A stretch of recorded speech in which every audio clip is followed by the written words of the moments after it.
the right to collect the fruits and the right to dispose of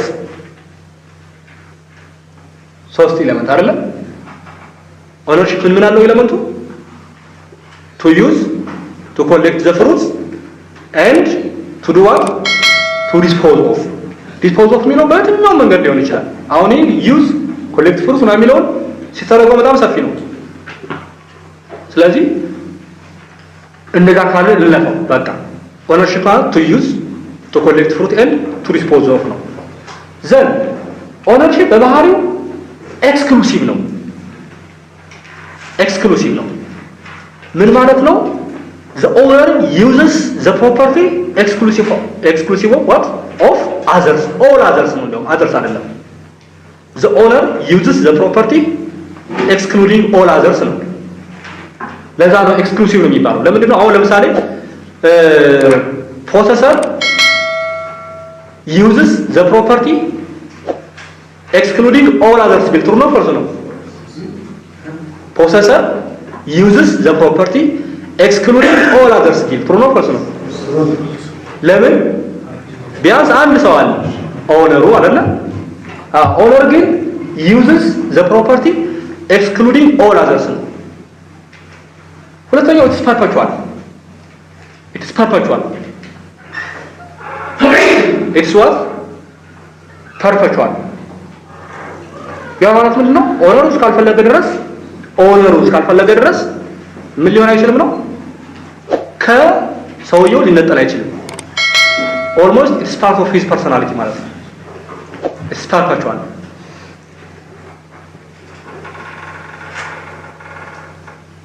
ላልፈው then acquisition of ownership ስለ acquisition ባለፈው አንድ ያስታውሳለሁ የሆነ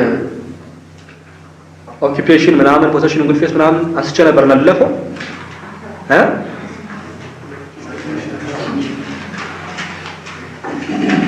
እሺ acquisition of ownership acquisition ጀነራሊ በሁለት ነው የሚከፈለው ኦሪጂናል ሞድ ኦፍ አኩዚሽን እና ዴሪቬቲቭ ሞድ ኦፍ አኩዚሽን ኦሪጂናል እና ማን ይባላል ዴሪቬቲቭ ሞድ ኦፍ አኩዚሽን ኦሪጂናል የተባለው መጀመሪያ መነሻው ወይም ቫሊድ ኦነርሺፕ የለም ወይም ደግሞ ጭራሽ ኦነርሺፕ የለም ኦሪጂናል እንደን ቫሊድ ኮንሰንት ወይም ኮንሰንት አትሊስት ኦነርሺፕ አለ ቢባል ያገኘነው ግን without the consent of the owner ነው ማለት ነው አትሊስት እና በዚህ ምክንያት ኦሪጂናል ይባላል ኦሪጂናል ሞድ ኦፍ አኩዚሽን አንደኛው ምንድነው ኦኩፔሽን ነው 1151 ኦኩፔሽን አንደኛ ማስተርለስ ባለቤት አልባ ሁለተኛ ኮርፖሬት ቻትል ሶስተኛ ኢንቴንሽን ቱ ቢካም አን ኦነር እነኚህ ኤሌመንቶች አሉ ስለዚህ ኦኩፔሽን ቤስት ሱትስ ፎር ዋት ሎስት ቲንግስ የጠፋ ነገር ስናገኝ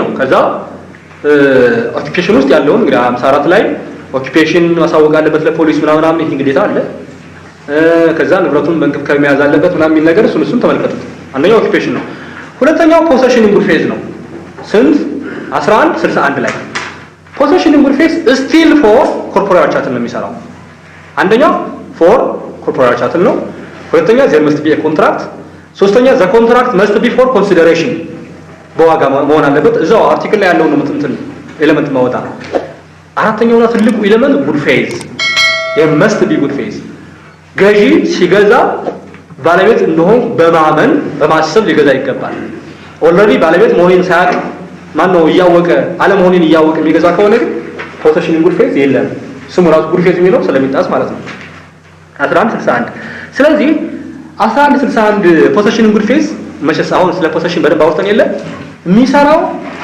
መነሻው ሚር ሆልደር ሲሆን በአብዛኛው ፖሴሽን ጉድ ፌዝ መነሻው ምንድነው አልኳችሁ ሚር ሆልደር ነው በአብዛኛው በተለይ በአብዛኛው ያው ስለምንድነው ማለት ፈተና ላይ ሲመጣ በአብዛኛው እገሌን አስቀምጥልኝ ብሎ ሰጠው ምናምን ስለሚሉ ማለት ነው አስቀምጥልኝ ከሆነ ሚር ሆልደር ነው ያሰውኝ ያ ሚር ሆልደር አንስቶ ቢሸጠው ምን ይሆናል ማለት ነው ፖሴሽን ጉድ ፌዝ ይሆናል ግብይቱ ስለዚህ ገዢ አይቀማም ማለት ነው ፖሰሰር ይሄን ማድረግ ይችላል አይችልም መሸጥ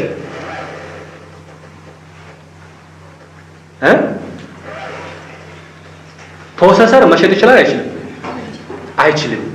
አይችልም ለምን አቢዩዘስ ፖሰሰር ማክሲመም the right to use ወይም the right to collect fruits ወይም ሁለቱን ነው የሚኖረው አቢዩዘስ ኤክስክሉሲቭሊ የማን መብት ነው ማለት ነው የኦነር መብት ነው በርግጥ ከሞርጌጂ ከምናምን ጋር ያለው እንትን እንዳለ ሆኖ ማለት ነው ኤክሰፕሽኖች አሉ አንዳንዶች ግን ኤኒዌይ አቢዩዘስ የኦነር መብት ነው የመሸጥ የመለወጥ የማስወገድ ስለዚህ ሚል ሆልደር በአብዛኛው ለፖሴሽን ጉልበት ይሰራል ፖሰሰር ግን ኦልሬዲ ስለማይሸጥ እሱም ቢሆን ይሰራል እንዳልኳችሁ ፖሴሽን ጉልበት ሲጀመር ኤክሰፕሽን ነው ፖሴሽን ጉልበት የማን ኤክሰፕሽን ነው እንግዲህ በኦፍ ፕሮፐርቲ አንፍልክ ኤክሰፕሽን አለ አይደል በኋላ ትራንስፈር ላይ የምናየው ማለት ነው ትራንስፈር ላይ የምናየው ግን እዚሁ ላይ እናንሳውና ፕሪንሲፕሉ ምንድነው no one can transfer a better right than he has ነው አይደል አንድ ሰው ካለው መብት በላይ ማስተላለፍ አይችልም ያለው መብት ወይም ካለው መብት በታች ይችላል ለምሳሌ አንድ ኦነር ራይት ዩዙን ብቻ አንስቶ ማስተላለፍ ይችላል the right to collect fruit ብቻ ማስተላለፍ ይችላል አይደል ግን አንድ ፖሰሰር ካለው በላይ መሄድ አይችልም ለምሳሌ እሱ ያለው the right to use ሊሆን ይችላል ወይም collect fruit አቢዩዘስ ሊኖር አይችልም ከሌለው ካለው መብት በላይ ሊያስተላልፍ አይችልም ነው አሁን ቅድም ያልኳችሁ ሚል ሆልደር ነው አይደል ለአንድ ሚል ሆልደር ለአንድ ሰው ሲሸጥ ገዢ በፖሴሽን ኢንጉልፌስ ሊጠቀም ይችላል ሚል ሆልደሩ the right to sell ነበረው እንዴ እንኳን the right to sell ይቀርና the right to use ኮይሎ የሚገርመው the right to collect fruit እንኳን ኢቭን የለውም ግን he has transferred a better right than he has exception no one can transfer a better right than he has principle ነው አርቲክል ስንት 1186 ላይ የሚነሳው ፕሪንሲፕል ይሄ ነው የዛ ኤክሰፕሽን 1161 ነው ማለት ነው no one can transfer a better right than he has ለሁሉም ምኖች ይሰራል ፕሮፐርቲ ሊሰራ ይችላል ፖሴሽን ኢንጉልፌስ ግን ለኮርፖሬት ቻርተር ለሚሰራው ያም ግብይቱ በጉልበት ከተፈጸመ ያም ግብይቱ ፎር ኮንሲደሬሽን ወይ በዋጋ ከሆነ ያም በኮንትራክት ከሆነ ስለዚህ no one can transfer a better right than he has ወይም ደግሞ ኒሞዳት ነን ኮድ ሃቢት የሚባለው ማለት ነው በላቲንኛው ባለፈው ያየነው ኒሞዳት ኮድ ነን ሃቢት no one can transfer a better right than he has ይሄ ነው ፖሴሽን ኢንጉልፌስ በነገራችን ላይ ለሎስቲንግ አይሰራም ለፐብሊክ ጉድስ አይሰራም ለስቶለን ጉድስ አይሰራም ለሴኩሪቲስ አይሰራም ፖሴሽን ኢንጉልፌስ ሎስቲንግ አይሰራም ነን አፕሊኬብል ፎር ሎስቲንግስ ለምን በኦኩፔሽን ስለሚያዙ እነሱ ቢ ስቶለን ጉድስ 65 ላይ አለ 1165 ፐብሊክ ጉድስ አለ 1444 እና ዘ ፎሎዊንግ ሴኩሪቲስ 1167 አለ ለነኛ ይሰራል ፖሴሽን ኢንጉልፌስ ለነኛ ይሰራል ዘን ዩዘር ካፕሽን ቅድም ያነሳሁት ነው ምንድነው አንድ ሰው አንደኛ ኮንሰኪቲቭሊ ለ15 አመት በስሙ ታክስ እየከፈለ መቆየት አለበት ሁለተኛ it is for immovable only ሶስተኛ መነሻው አድቨርስ ፖሴሽን መሆን አለበት ወይ በጉልበት ወይ ያለ ፈቃድ ኤኒዌይ ሰው ይሳቅ ወዘተ አድቨርስ ፖሴሽን consecutive for 5 years payment of tax in his own name as owner ከሆነ occupation ማነው ዩዘር ካፕሽን ይሰራል ይሄ የማን ኤክሰፕሽን ነው pituitary action for what immovable thing has no period of limitation ለምን ነው ምንድነው ኤክሰፕሽን ነው ይሄ ዩዘር ካፕሽን ነው ዘን አክሰሽን ከ70 ጀምሮ እስከ 83 ያለው ነው አክሰሽን ለምሳሌ ፍሩትስ ናቹራል ፍሩትስ ማዘሯን ይከተላል ወይ ማዘሩን ይከተላል ስለሚል the owner of the cow will be the owner of the calf የላሟ ባለቤት የጥጃው ባለቤት ይሆናል ናቹራል ፍሩትስ follows the owner of the mother አርቲክል 1172 ያለው ይሄ ነው እስከ 70 ከዛ ላንድ ላይ ያለው አለ ላንድ ላይ ያለ ፍቃዱ ከዘራ የላንድ ባለቤቱ ይሆናል ምናምን የሚለው ነገር ነው ፖስተር ያውስታን መታላችሁ እሱ ቀላል ነው ቢልዲንግም እንዲሁ በሰው መሬት ላይ ያለ ፍቃድ ህንጻ ከሰራ የሱ ይሆናል ነው በፈቃዱ ከሆነ ግን ያንተ ይሆናል ወዘተ ነው አክሰሽን ቱ ሙቨብል ትንሽ ለየት ይላል አክሰሽን ቱ ሙቨብል ቲንግ ኦርዲናሪ ሙቨብል ቲንግ ከላም ውጭ ማለት ነው። ቅድም ላም ምናምን ያልኩት አለ አይደል? ከነሱ ውጭ አክሰሽን ቱ ሙቨብል በሶስት እንከፍለዋለን። አጃንክሽን፣ ትራንስፎርሜሽን ኤንድ ፊውዥን። አክሰሽን ቱ ዋት ቱ ሙቨብል በሶስት ይከፈላል። ቱ ሙቨብል ስል ላም ምናምን ሳይጨምር በርግጥ ከተሻለ እነሱንም ይጨምራል። በርግጥ ስለማይቻል ነው እንጂ አክሰሽን ቱ ሙቨብል ቲንግ በስንት ይከፈላል? በሶስት። አጃንክሽን፣ ትራንስፎርሜሽን ኤንድ ፊውዥን። ፊውዥን ማለት ኢንተርሚንግሊንግ፣ ፊውዥን ወይም ኢንተርሚንግሊንግ። አጃንክሽን ማለት ምንድነው? when a movable property is destined for another movable property ወይም acceded to another movable property ማለት ነው። when a movable property of another person is acceded to movable property of still another person. ለምሳሌ አብርሃም ሞባይል አስቀምጥልኝ ብየው ነበር አይደል? ቅድም የሱ ሞባይል የጆሮ ስፒከሩ ይሄ ምንድን ነው የሚባለው? ስፒከራችን የምናወራበት አለች አይደል? የእንግሊዝኛ እንትን ስም ነበረው ኤር ስፒከር ምናምን ላይ ክሳት እንደዛ ነገር ኤርፒስ እንደዛ መሰለኝ የሚባለው እና እሷ ተበላሽታለች እሱ የአብርሃም ማለት ነው። ከዛ ጀሬ ምን ቢያደርግ ጥሩ ነው የኔ ሞባይል ቀስ አድርጎ ፈታና የጆሮ ይሄ ኤርፒሱን አወጣና ከሱ ገጠመ። ከዛ በቃ ይሰራል። እሱ የኔ ይሰራል ደግሞ እንደገና። አሁን እሱ ይመልሰው አይመልሰውም? ይሄ አጃንክሽን ይባላል። አጃንክሽን የሱ ሞባይል አለ አይደለ? የጆሮ ስፒከሩ ስለማይሰራ የኔን ሞባይል የጆሮ ስፒከር ነቅልና ከሱ አስቀመጠው፣ ገጠመው። ከዛ በቃ አሰራው። ከዛ ይሰራል። የኔ ደግሞ የከፈተውን ዘግቶታል፣ ግን ኤርፒሱ አይሰራም።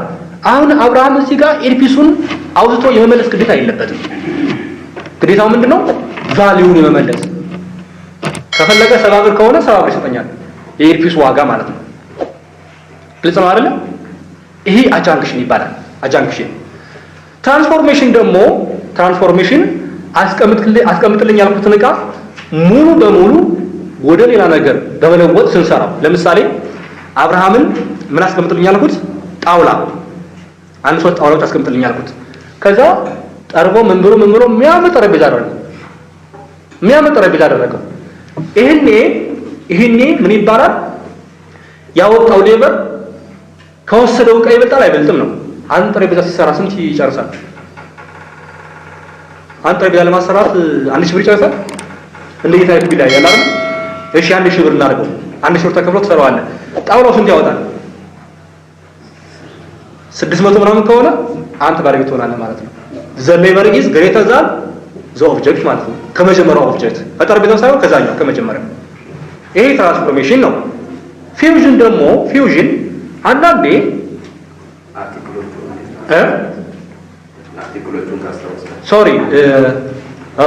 አጃንክሽን 82 ተመልከቱ። 82 ለዚህኛው 83 ሳቧል። ለትራንስፎርሜሽን 83 ሳቧል።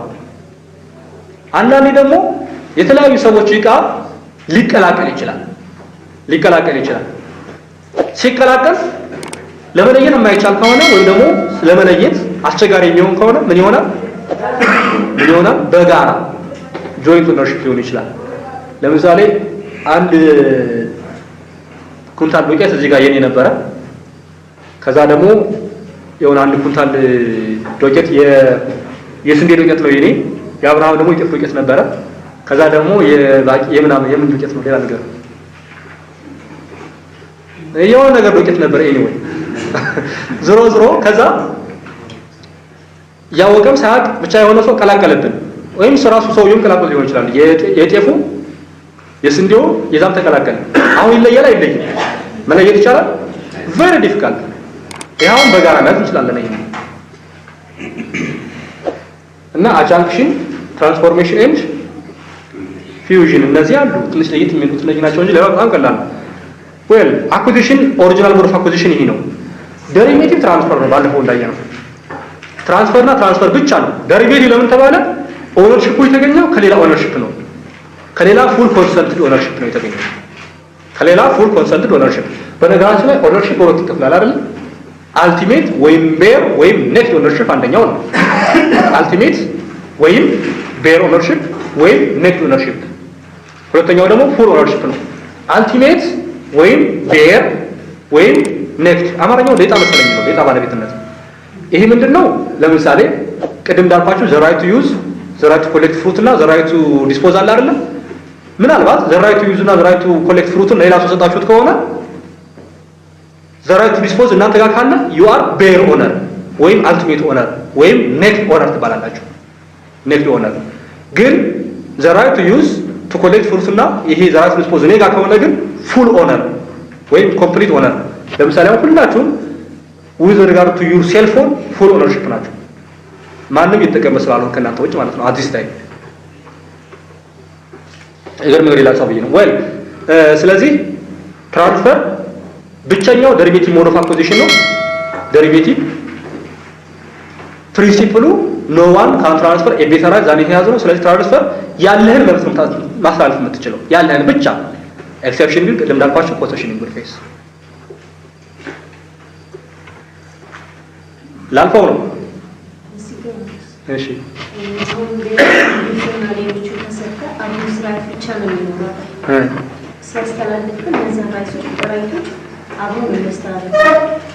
የትኞቹ ኦነር ግሩፕ ሶስት መብቶች ነው የሚኖሩ። አዎ እንደ ግሩፕ አዎ ሶስት ግሩፖች አሉ።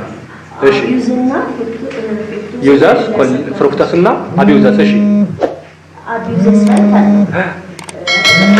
አቢዩዘርስ ራይት ይኖራል። አዎ ስለዚህ አሁን አቢዩዘርስ ራይት ብቻ አስቀርቼ ዩዘርስ መብት ስለሌላ ሰው ሰጥቼ የነበረ ከሆነ ያንን ሳስተላለፍ እነዚህ ራይቶችን መልሼ እወስዳለሁ። ከዛ ነው ለመመለስ እንዴ በሚገባ በኋላ እናየዋለን ብዬ ነው እንጂ ለምሳሌ ዩዘር ፍራክቸር ከሆነ አሁን ዩዘር ፍራክቸር ብዙ ጊዜ ብዙ ሳይሆን ኦልዌይስ ነው። ኦልዌይስ ባይ ኮንትራክት ነው አይደል? ግን ባይሎም አለ የተወሰነ ለምሳሌ 850 አርቲክል 850 አሁን እሱ የተወሰነ ጊዜ ነው። ያ ጊዜ ሲያልፍ ደግሞ መልሼዋለሽ። አከራይ ለምሳሌ አከራይ ከሆነ እንደዛ ነው። አሁን ለሆነ ሰው ቤት ሲታከራይ ኬዝ ዩዚንግ ዘ ሃውስ አይደል? ግን አቢዩዝ ማድረግ ይችላል አይችልም? አይችልም። ስለዚህ የኪራይ ውሉ ሲያልቅ ይመለሳል ማለት ነው። ኦኬ ለላተው እናጥፋው። ኤክስቲንክሽን ኦነርሺፕ ኤክስቲንክሽን ኦነርሺፕ በምን ሊጠፋ ይችላል? ከ88 እስከ 92 ያለው ተመልከቱ። ከአርቲክል 1188 እስከ 1192 1188 ምንድነው?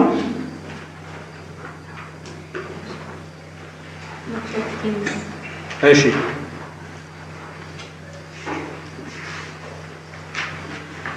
አንድ ንብረታችን ለምሳሌ ሙሉ በሙሉ ከወደመ ከተቃጠለ ወዘተ ምን እናደርገዋለን? ጠፋ አይደለ? ኦነርሺፕ ወሮ የሚጠፋው እሱ ማለት ነው። 89 ላይ ደግሞ ምንድነው? ሰርድ ፓርቲ ምን ነገር አለች? ሰርድ ፓርቲ አንባት 89 ownership shall be distinguished when it's acquired by or transferred to a third party. ሰርድ ፓርቲ ይሄ ምንድነው? ሰርድ ፓርቲ ለምሳሌ ኤክስፕሮፕሪዬሽን አሁን መንግስት መሬቱን ወይም ደግሞ ቤቱን ከወሰደው ምን እናደርጋለን? በቃ ጠፋ፣ ኦነርሺፕ አብሮ ይጠፋል ማለት ነው። ሰርድ ፓርቲ ማለት እነኚህ ነው፣ ሶስተኛ ወገኖች የሚለው እነ መንግስትን። እዛ 90 ላይ ደግሞ አለ 90 ላይ ደግሞ ካንስሌሽን ኦፍ ሬጅስትሬሽን ኢሞብል ከሆነ ወይም መኪና ከሆነ ሬጅስትሬሽኑ ካንስል ይደረጋል፣ አዲሱ ሰውዬ ይገባል። ያኔ የኛ ኦነርሺፕ ወይም ደግሞ የኔ ኦነርሺፕ ካንስል ሆነ። 91 ላይ ደግሞ አባንደንመንት ነው። መቼም በጣም ከርካሳ ላፕቶፕ ያለው ሰው ማለት ነው። ላፕቶፕ በጣም ደካማ ነች። ይሄ ሰው ነገ 1 ሚሊዮን ብር ሎተሪ ቢደርሰው መቼም ይችላል ላፕቶፕ ይዞ አይቀጥልም። ሊወረውረው ይችላል። ከተወሰነ አይደል? ሊወረውረው ይችላል። ይሄኔ ሲወረውረው አባንደም አልባል አይደል? ኦነርሺፕ የለም። 91 ላይ ያለው እሱ ነው። ኦነርሺፕ የለም ማለት ነው። ለሙበል ነው የሚሰራው 91 ላይ እና ኦነርሺፕ የለም። ለሚያገኘው ሰው ግን ወይም ደግሞ ለሚፈልገው ሰው ደግሞ ኦነርሺፕ ሊጀምር ይችላል። ከዛ 92 ላይ ደግሞ ፕሪስክሪፕሽን ነው። ፕሪስክሪፕሽን 10 ዓመት ለሚያገኘው ሰው ወይም ደግሞ ንብረቱ ይዞ ለነበረው ሰው 10 ዓመት ኦነርሺፕ ይሰጠዋል። ግን ቀደም ለፎርማል ኦነሩ ግን ኦነርሺፕን ያጠፋበታል ማለት ነው። እነዚህ ከዛ ውጭ ደግሞ ዩዘር ካፕሽን ቅድም ያየ ነው። ዩዘር ካፕሽን 15 ዓመት ታክስ እየከፈለ ቆየ ሰውዬ ኦነርሺፕን ያስገኛል አይደል? ግን ለድሮውን ኦነርሺፑን ይነጥቀዋል ማለት ነው። ስለዚህ ተያያዥ ነገር ነው እንትኑ እነኚህ ናቸው በዋነኝነት ከ88 እስከ 92 ያለው በደንብ ተመልከቱ እና 68 ጨምሩት።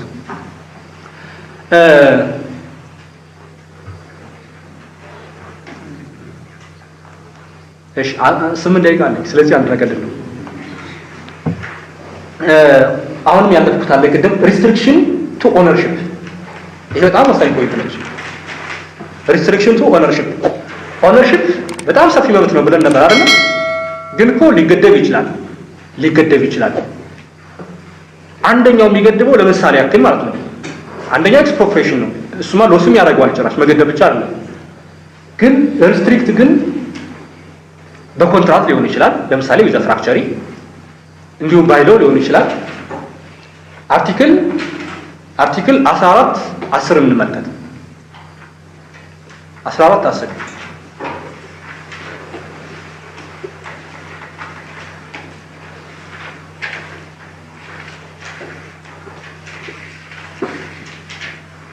ሪስትሪክሽን እኮ እኛ ሳንወድ በግድ በህግ አሊያም ደግሞ በኮንትራት ሊሆን ይችላል። 14(10) ፕሮሚስ ኦፍ ሴል እና ራይት ኦፍ ፕሪኤምፕሽን እጅግ ወሳኝ ፖይንቶች ናቸው። በደንብ ያዟቸው። ፕሮሚስ ኦፍ ሴል እና ራይት ኦፍ ፕሪኤምፕሽን እንደ ኖት አርቲክል ብዛት ትችላላችሁ። ሳቧና ሳብት ላይ ያለው ፕሮሚስ ኦፍ ሴል ማለት if the buyer wishes to buy the seller is obligated to sell ማለት ነው። if the buyer wishes to buy አሁን ፕሮሚስ ኦፍ ሴል ከሆነ ምንድነው? አንድ ሰው ለምሳሌ የኔን ላፕቶፕ በጣም ይወዳታል ላፕቶፕን እና ስለዚህ አቤት አንተ እንደው እቺ ሞባይል እቺ ላፕቶፕ ኮፒ ትሸጥልኝ በእናትህ እንደው ምናምን ይላል ልጁ ማለት ነው። ወይ በቃ ምሸጠው ከሆነ በቃ ለአንተ እሸጥልሃለሁ፣ እሺ ለማንም አልሸጥም፣ ለአንተ አስቀድሜ ምሸጠው ከሆነ ነው ያልኩት ከሆነ እንደገና ደግሞ እኔ ደግሞ ላፕቶፕ ደግሞ አስጠላኝ እንደው ላፕቶፕስ እንደው ምሸጥ የሚገዛኝ ባገኘው እያልኩኝ ነው። ከዛ ጓደኛዬ ወይ ላፕቶፕ የምገዛ ከሆነ እገዛሃለሁ፣ ላፕቶፕ የምገዛ ከሆነ ያንተ ነው የምገዛው። ገባችሁ ሀሳቡ? የመጀመሪያው ምንድን ነው ያልኩት? የመጀመሪያው ወይ ምሸጥ ከሆነ ለአንተ ነው የምሸጥልሽ፣ ለማንም አልሸጥም፣ ውል ፈጽም። አሁን ደግሞ ወይ ከደበረህ እኔ ላፕቶፕ የምገዛ ከሆነ እገዛሃለሁ አለኝ። ደግሞ አሁን እኔ ላፕቶፕ የምገዛ ከሆነ ያንተን እገዛለሁ፣ ወይም ላፕቶፕን በጣም ስለወደደው በቃ እሺ ችግር የለም ከወደድከው መግዛት ስትፈልግ ላፕቶፕ እሸጥልሃለሁ የኔ ችግር የለውም ብየዋለሁ። እና አሁን የሚፈልገው ምንድነው? የሱ ኮንሰንት ነው አይደለ? የሱ ኮንሰንት ነው። ስለዚህ if he wishes to buy I am forced to sell to him። ይሄ ምን ይባላል? promise of sale።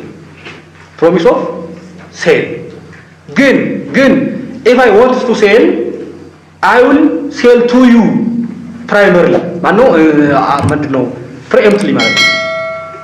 I will sell to you with precedence ካልኩኝ ምንድነው ይሄኛው ደግሞ right of preemption። በሌላ አባባል promise of sale ላይ the seller has already decided to sell። promise of sale ላይ ምንድነው? the seller ወይም the owner ማለት ነው። the owner ወይም the seller has already decided to sell። የሚጠበቀው ምንድነው? the wish of the buyer። በደንብ ይያዝ። promise of sale ምንድነው? እንግዲህ the seller ወይም the owner has already decided to sell። የሚጠበቀው ምንድነው? what's expected ወይም what's awaited is the consent of ወይም the wish of the buyer to buy። ከታች አለ promise of sale። ሁለተኛው ደግሞ right of preemption ነው። እዚህ ጋር ደግሞ the buyer has already decided to buy። the buyer has already decided to buy። ስለዚህ what's expected is the wish of the owner or the seller to sell። the wish of the seller or the owner to sell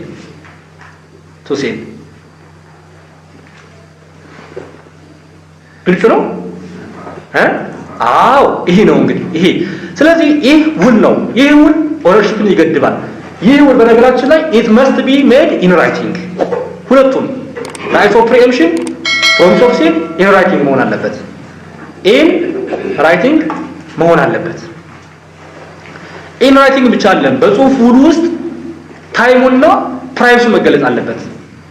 ታይሙና ፕራይሱ ታይም የሚገለጽ ከሆነ it must not be more than 10 years it must be 10 or less than it ከ10 ዓመት ያነሰ አርቲክል 14 12 እና 13 ነው ማወራው ከ14 10 እስከ 13 ያሉት ናቸው in writing መሆን አለበት አልኳችሁ ከዛ ታይም መገለጽ አለበት ታይም ካልተገለጸ ኢንቫሊድ ነው ኮንትራክቱ ኢንቫሊድ ነው ዘን ፕራይስ መገለጽ አለበት ፕራይስ ካልተገለጸ ኢንቫሊድ ነው applicable to both movable and immovable ነው ሁለቱ ለmovable እና ለimmovable ነው ልብ በሉ አሁን ለmovable ፕሮፐርቲ ሆኖ ህጉ ማለት ነው ህጉ in writing ይሁን ብሎ ከሚያዝበት አንዱ ይሄ ነው ስፔሻል movable ብቻ አይደለም ለማንኛውም movable in writing ነው የሚለው in writing ታዩ መጠቀስ አለበት ካልተጠቀሰ ኢንቫሊድ ነው ካልተጠቀሰ ኢንቫሊድ ነው ያልኳችሁ ከ10 ዓመት በላይ ከሆነ ግን ኢንቫሊድ ሳይሆን ወደ 10 ዓመት ይቀነሳል ፕራይስ መገለጽ አለበት in writing ሆኖ ንብረቱ ኢሞብል ከሆነ መመዝገብ አለበት ኢሞብል ከሆነ መመዝገብ አያስፈልገውም in writing መሆኑ ብቻ በቂ ነው ይሄ አንድ ሪስትሪክሽን ነው ኤክስፕሮፕሪዬሽን ባይ ሎው እንዲሁ ሪስትሪክሽን ነው